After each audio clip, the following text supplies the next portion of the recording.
When we think of Winston Churchill, we often picture the heroic British Prime Minister who stood against Nazi Germany during World War II. But there is another side to Churchill, one that deeply affected millions in India. So, how did Winston Churchill really view India?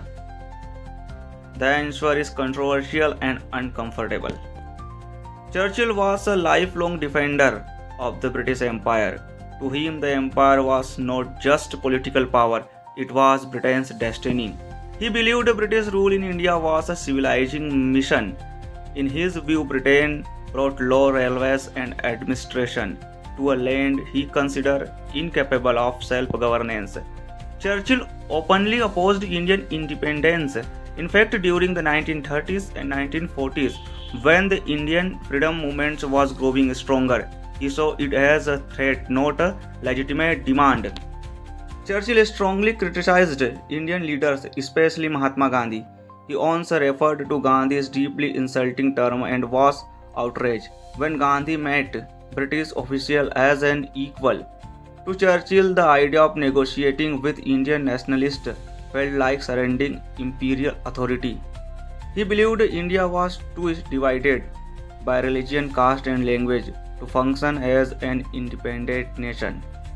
And he repeatedly argued in British Parliament that granting independence would lead to chaos. Churchill's views became even more controversial during World War II.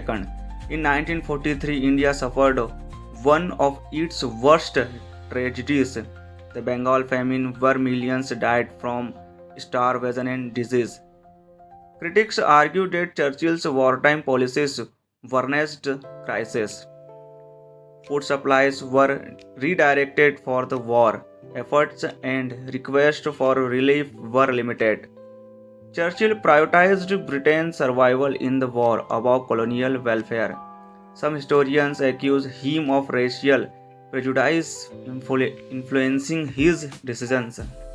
However, others argue that wartime logistics, Japanese threats in Asia, and global shortage made the situations more complex than a single decision maker.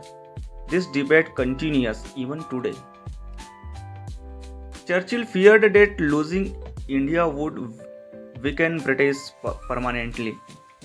India was called the jewel in the crown of the British Empire. Economically, strategically, and symbolically, it mattered enormously. He believed the empire held global order together. Letting India go, in his mind, meant the collapse of Britain's world power.